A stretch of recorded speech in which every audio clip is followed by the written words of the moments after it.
While alive, Jahseh Onfroy had a reputation as a psychopath.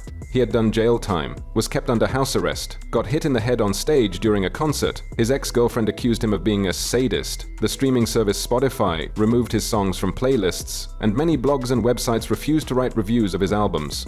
The reason was simple. He was a criminal, a maniac, and a lawbreaker. People like him shouldn't be supported, and they shouldn't be given a voice. His only backing came from his army of fans. They loyally supported him through the hardest moments, devoured every song he released, and pushed his albums to the top of the Billboard charts and Spotify streams. Violence seemed to follow XXXTentacion from a young age. One could assume that music became therapy for him, and even those who still consider the rapper a criminal acknowledge his talent as a musician. 15 minutes. That's how long it took him to write the song Look at Me, his breakthrough hit. High productivity, short and chaotically assembled tracks, a constant sense of anxiety, often recorded through something like a MacBook microphone.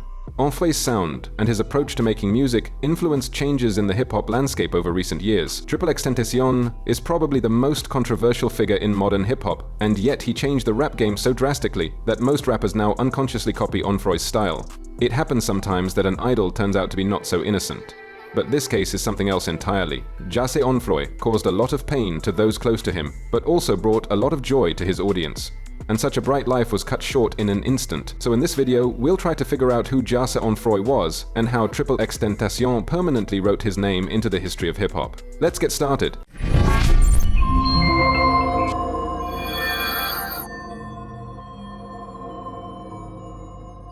Jahseh Onfroy was born in Florida in 1998. His name translates to "from the mouth of God," a phrase popularized by Bob Marley in a song from the album Natty Dread. His father was rarely present in Jahseh's life, and the responsibility for raising him fell entirely on his mother, Cleopatra Bernard. When she had the baby, Cleo was only 17, and by her own admission, she paid more attention to securing her son's financial well-being than to building a warm relationship with him. Even in early childhood, Onfroy repeatedly witnessed domestic violence. His father tried to beat his mother several times. In another case, without naming the abuser, Jahseh later recalled how at the age of 7, he sank his teeth into someone's stomach while defending Cleo. And my mom was out there trying to hustle, get her money up, you feel me? And she was doing everything she could. And I ain't even finna dub my mom. Like, I love my mom to death. That's the apple of my eye. I'll take a bullet from my mom any day. You take a bullet from my mom right now, no question. No questions asked. When Jahseh turned 10, his father disappeared from his life for good. He was sentenced to a long prison term. Around this time, Cleo noticed changes in her son's behavior. He began disrupting classes and regularly started fights at school. At the age of 13, he was diagnosed with bipolar disorder, but Cleo declined medication, convinced that everything could be resolved with therapy sessions. But therapy didn't help Onfroy much. By age 14, he had been expelled from all the schools in the district, forcing him to move to a neighboring area to live with his grandmother. At the same time, Jahseh began to take an interest in rap. His mother even tried to make a deal with him. She would take him to a recording studio on weekends if he didn't get expelled from school again. When he played his first track for Cleo, she was outraged by the number of profanities, but also realized that her son had real talent for songwriting. What do you think now?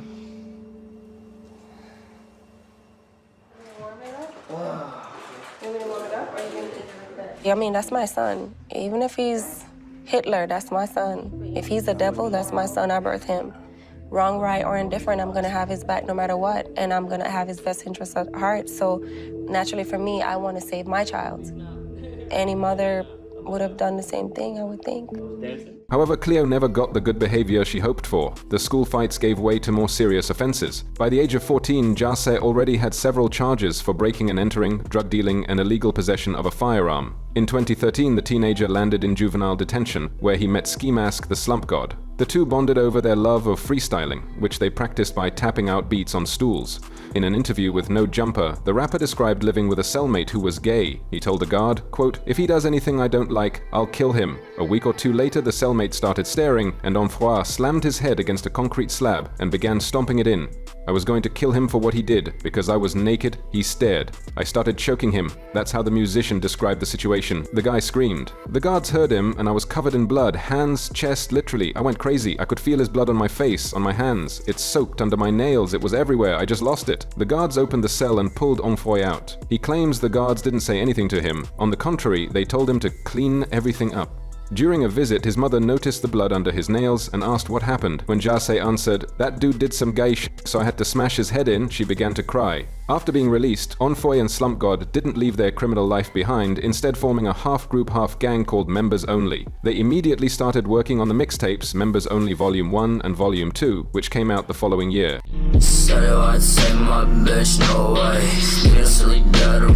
Rap was their hobby, but their sources of income were quite different. We stole stuff. I'd grab and resell cough syrup. We always had a bunch of drugs, and we quickly found ways to make money. Our parents didn't help us because they thought we were horrible kids, Slump God said. What were you doing before music? What were you doing with X? Being badass children, not going to school, skipping school. We're criminals. We were stealing a lot of things. So, bro, Ja was always there for me. Like, even when me and Ja was going through it and having our arguments, we had the same manager. This nigga would literally ask the manager what my hotel room is. And remember one time I would go out, I went out to the gas station and came back to my room, and this nigga's laid up in my bed. While we're fully arguing, I come back, laid up in my bed. I look at my manager, he's like, "Can't do anything." You really can't do anything, cause Ja used to beat niggas up. Like, you can't tell Ja nothing. You gonna tell him no, he's gonna fight you. He's gonna fight you. According to Onfroy's best friend, he often preferred to sleep outside or in his car. By age 16, Jahseh had completely dropped out of school and also left home to do whatever he wanted with his friend. Along the way, the teens kept recording rap. This happened anywhere, in cars, in parking lots, in bedrooms, at parties, and always using the cheapest microphone possible, which gave a slight distortion effect that later became a signature of XXXTentacion's early hits. By the way, according to his first manager, Bruno Dikems, Onfroy chose the nickname because of his love for adult videos, and he became friends with Dikems, in part because the manager's main profession was filming such videos. After leaving home, Jahseh moved into Bruno's studio. By this point, XXXTentacion already had some kind of audience, which emerged not only because of his musical output, but also due to the stunts he pulled on social media. Jahseh quickly realized that provocative content attracted more views and could, without hesitation, launch a live stream of himself getting into a fight. Onfroy's friends noted that this inclination toward violence wasn't driven purely by thirst for cheap fame. Ja, it's like this. If you weren't close to him, he wouldn't show you his true self. He always wore a little mask, never showed his real emotions. He acted the same with me for a while. Seemed friendly, but in reality had serious mental problems, recalls Members Only member and hip-hop artist Coolie Cut. Are you gonna suck my fucking dick and stop hating so fucking much? Jesus fucking Christ, don't y'all, bro, go troll Bruno Mars or some shit. Jesus fucking Christ, y'all niggas is annoying with that shit. Fuck, I just be chilling and trying to make people happy, bro. Get the fuck off my dick. He does. Gee shit, like damn. I deal with so much fucking hate that half these pussy ass niggas couldn't even handle. They wake up crying like little hoes. Meanwhile, XXXTentacion fell in love. His partner was Geneva Ayala, whom he had met several years earlier on social media. Their relationship was so intense that it bordered on obsession. Jahseh spent nearly all his free time with his girlfriend. Geneva, who grew up in a single-parent household and had no close friends in her childhood, was convinced that Jahseh was the only person who could ever love her. Because of that, she tried to ignore the frequent arguments and fits of jealousy that escalated into violence. There were good times and bad, but for the most part I just felt lost and didn't know what to do with it, she admitted. Time we were driving in a car and Hade, the producer, told a joke. Geneva giggled, Jahseh glanced sideways at her and said, "When we get there, go to the room." It was obvious he didn't like her laughing at the joke. They stepped away and I heard them arguing. Someone hit someone, then they turned on the water. There was a separate bathroom in the room. At first I thought, okay, maybe they decided to shower or something. But no, he was literally drowning her in the bathtub. I heard her screams getting muffled underwater and returning when he pulled her out. I started banging on the door, begging Hade to intervene, but in the end, they convinced me not to even call the police. I really regret that, Geneva's friend recalls. Later, Geneva repeatedly appeared in front of friends with visible bruises. She wore hoodies to make the injuries less noticeable. Here's a quote from the same witness. He deliberately avoided hitting her face so there wouldn't be obvious marks. Not even Geneva's planned pregnancy reduced the rapper's rage. In October 2016, Onfroy decided to remind the mother of his unborn child of an alleged cheating incident from a year earlier, when he was in jail for robbery. He beat her until she temporarily lost her vision and had bruises all over her face, then locked her up and didn't let her call an ambulance, afraid of the police.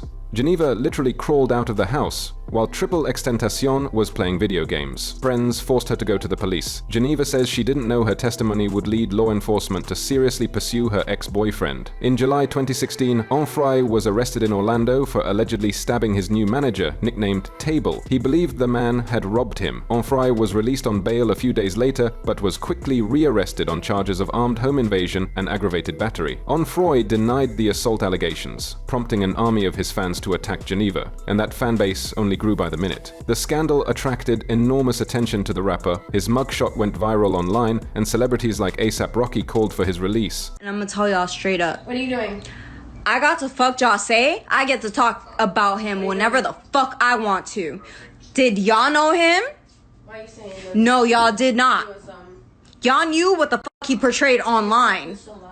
I knew who the fuck he was, bitch. So don't ever fucking come up to me talking about some, oh, why are you talking about Jahseh? Why are you talking about Jahseh? Oh, he's dead. Why are you talking about him? Suck my dick. That was my nigga at one point, and I still fucking love him. So you could suck a dick. And if you can't accept that I still love someone who literally got taken away from me by getting shot, then don't fuck with me. That has nothing to do with you. It was before you, and it will always be before you, and it will always be on my mind. I lost somebody very dear to me, and that is normal, and I could grieve whenever the fuck I fucking want to. And that's not fucking wrong. Pull up to me, bitch. At the same time, Jahseh faced a wave of hate from those who believed Geneva's accusations. All of this led to an explosion of public interest in the young artist and his music. The single Look at Me racked up millions of plays on SoundCloud. XXXTentacion became a superstar, all while behind bars.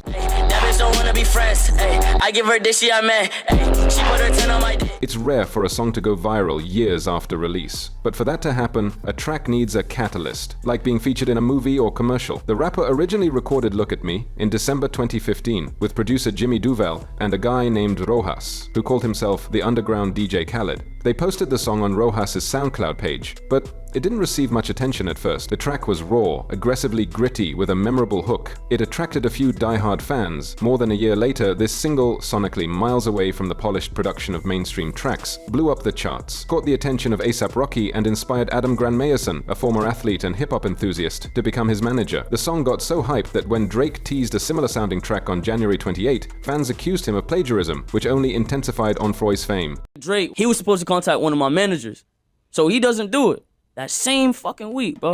Demon just got out of can.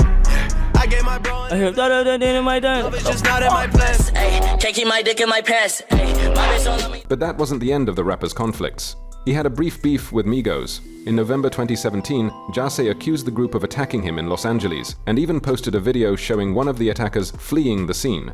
However, the assailants turned out to just resemble them. Later, Onfroy publicly apologized specifically to Takeoff, commenting on Instagram, "From the bottom of my heart, I apologize to you. You just got caught in the crossfire of your blood. Blessings to you." After XXXTentacion's death, Migos member Offset posted RIP on Instagram. To fight me one-on-one. These niggas was scared to fight me. Y'all niggas like 35. I ain't mad, cause I got 35-year-old niggas scared to fight me and shit. Y'all niggas pussy as fuck. Fuck Quavo, fuck Offset. Fuck that pussy nigga, what's it called? Lift Off? Fuck Lift Off. Fuck all y'all pussy ass niggas. Fuck all y'all. There was also a conflict with Trippie Redd. Reportedly, Onfroy and Redd were at odds for several years. The exact reasons for the beef are unknown, and it's unclear if it was even real, but in May 2018, Redd gave an angry speech allegedly accusing XXXTentacion of stealing not only his style, but also the style of Ski Mask the Slump God. I'm gonna tell y'all the real before my phone dies. The real is the nigga, the motherfucking nigga. I commented under his shit. I was like, bro, I'm gonna beat your ass. Keep talking about Zillakami. That nigga made an instant snap listening to Trap Star. Then I looked up the nigga's videos, ended up becoming cool with him. I flew him out to LA. The nigga seen that I was a blood, stole all the sauce. X the same type of nigga though. Fuck X too. He a bitch too. That nigga, he stole Ski Mask style. He stole my style. He just collided with his shit. Like all these nigga bitches, bro. All these nigga hoes. I'm out in LA. I'm at the Lowe's Mo Hotel, nigga. I'm not no bitch, nigga. You got a problem with me, pull up. And finally, let's talk about the conflict with his close friend Ski Mask the Slump God and Rob Stone. Jahseh allegedly had conflicts with both rappers for different reasons, including shifting alliances. After Onfroy's death, both rappers expressed their grief on Instagram. Ski Mask posted a video with his friend and a broken heart emoji. Stone published a recorded phone call in which XXXTentacion himself reached out to him to resolve their conflict. In the video's caption, Stone acknowledged that there had indeed been a feud between them, but, quote, Jahseh himself was the first to reach out like a real man, and we discussed everything man to man. How the fuck you jump a nigga with 30 niggas and don't kill that boy? But all y'all pussy as fuck. Look, X, I'ma tell you, little bitch ass nigga. I ain't got time for this game, nigga. You niggas keep talking on the internet. I done told you, boy, I done beat your homeboy up last night in Cali, nigga. And I'll be out rolling loud, little nigga. Don't you dare come to Sandy. But let's return to Onfroy's story. Label representatives, not knowing how to reach the rapper, called his mother while he gave her instructions from prison. Here are her words, quote, he saw how the industry deceives people and knew from the beginning what he had to do. He wanted to retain rights to his master copies. Onfroy's first contract was with the Empire label, just for $100,000 for several singles, even though larger companies were offering him million-dollar deals for album series. Label founder Ghazi Shami admits he was surprised by this decision and asked Onfroy why he accepted it. And here's what happened next. Quote, he told me, your contract makes me a partner, theirs makes me a slave. By that time, XXXTentacion was convinced that his sudden popularity was due to scandals, fights, and aggression.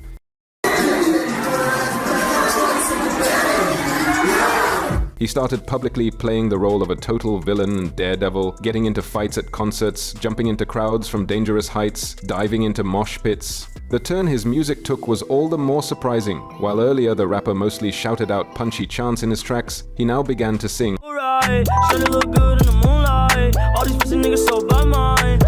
Onfroy soon released 2 mixtapes and went on tour, where nearly all tickets sold out. He made it into XXL Magazine's 2017 freshman class list. Look at Me went platinum, and Onfroy released his debut album 17, which immediately landed at number 2 on the Billboard chart.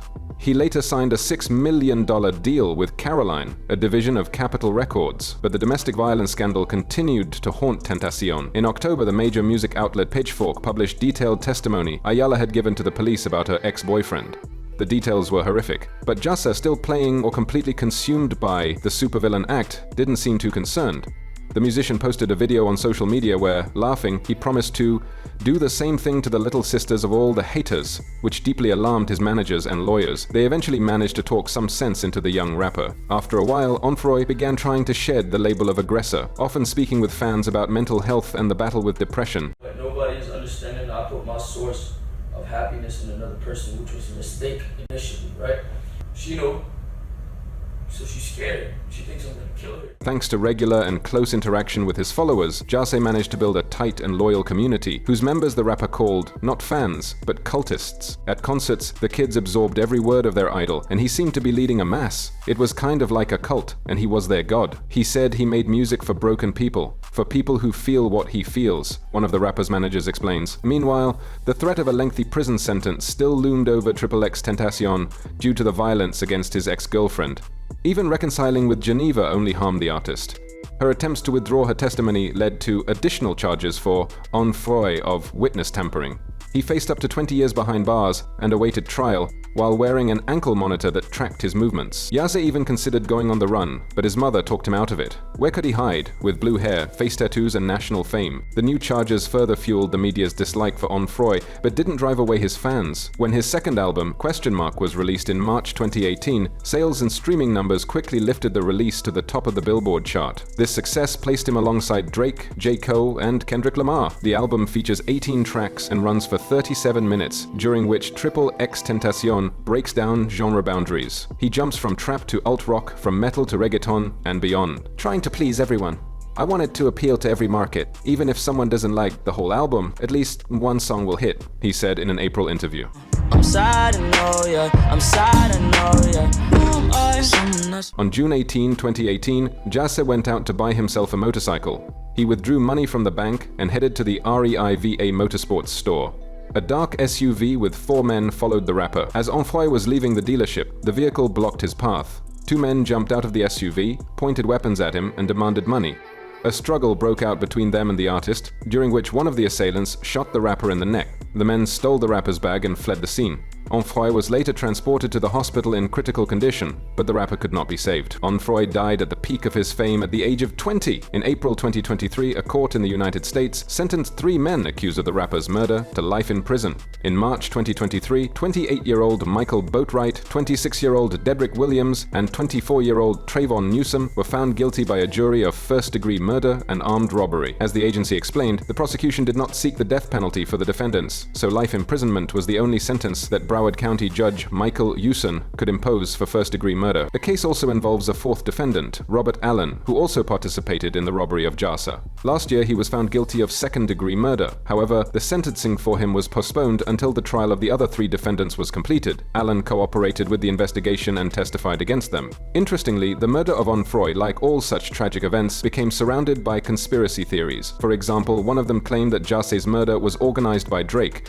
This theory was based on an Instagram story that XXXTentacion posted sometime before his death, which stated plainly, "If anyone tries to kill me, it was Drake. I'm snitching right now." A year earlier, the rapper had accused Drake of copying his flow. However, no one took this theory seriously. X loved to troll people and flirt with death, and this post was most likely just a joke. After the rapper's death, several new albums were released, including Bad Vibes Forever, Skins, and Members Only Volume 4. Skins, by the way, reached #1 on the charts 3 times. And we must not forget the album ? This record was released while the artist was still alive, but it reached the peak of its popularity only after Onfroy's death. The album debuted at #1 on the Billboard 200, becoming the rapper's first album to top the US album chart. On August 7th, 2018, the album was certified platinum. It was supported by 3 singles, Sad, Changes, and Moonlight. After the rapper's death, the track Sad reached #1 on several charts, including the Billboard Hot 100.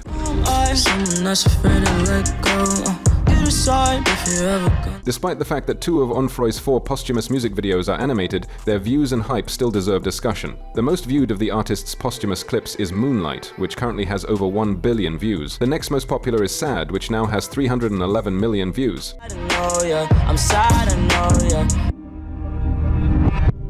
Less than a day after the rapper's death in Miami, sales of his first full-length album 17 skyrocketed. On Amazon, demand for the record rose by 542%, and both of the rapper's albums 17 and ?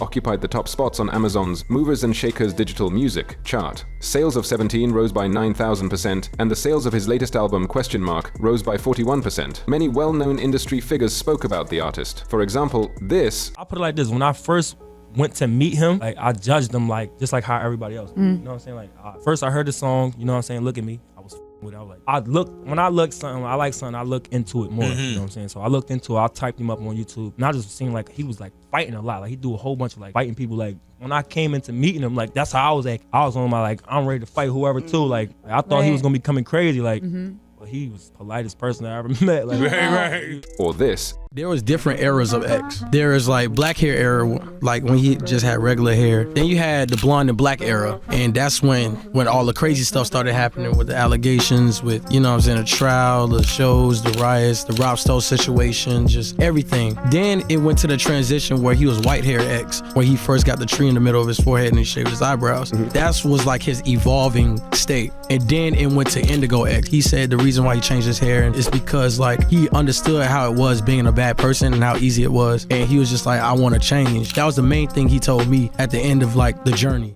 Even Kanye West commented more than once. I think about the XXX shit sometimes, every time when I tweet, like maybe every like 2 weeks or so.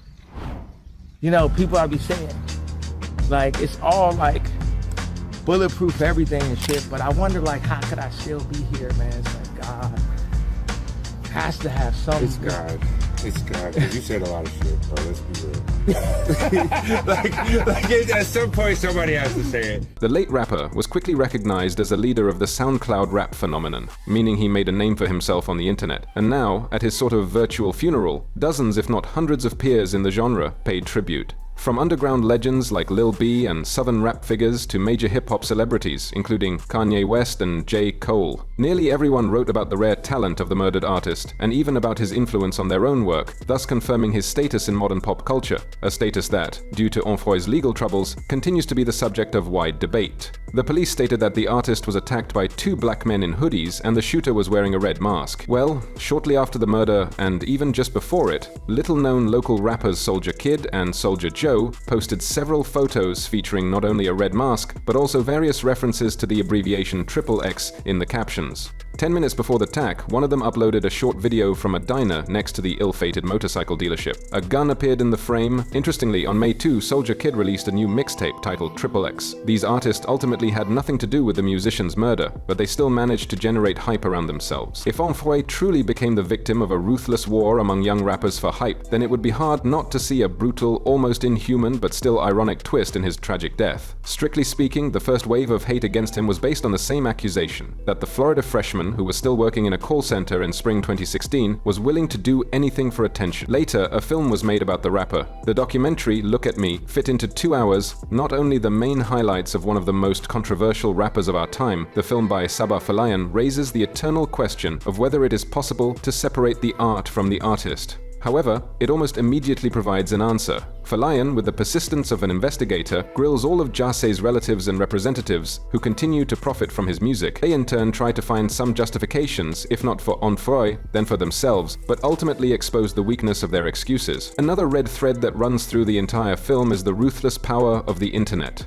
The rapper became famous in part because he constantly streamed details of his turbulent life online, full of violence, which he resorted to more and more often due to worsening mental health. The angry, heavily tattooed rapper would jump in a live stream on a guy who owed his manager money, terrorize neighbors, and force his girlfriend to apologize. Viewers couldn't get enough of this kind of content. Members-only rappers described it like this: "You're the ones watching this. If you pay us for violence on camera, we'll become gladiators." As for Onfroy himself, even with all his wrongdoings and crimes, Falayan doesn't demonize him, but instead deconstructs the rapper's image. He wanted to appear sometimes as a supervillain, sometimes as a messiah, but behind those masks lies a portrait of a broken man, whose mental health issues caused a lot of pain to those around him, but at the same time brought a lot of good. After all, it must not be forgotten that it was the music, not the aggressive antics, that turned XXXTentacion into a global star in just a year and a half. And that music is not just inseparable from the artist's wild behavior. On the contrary, it tells far more than any witness about the demons that haunted Jahseh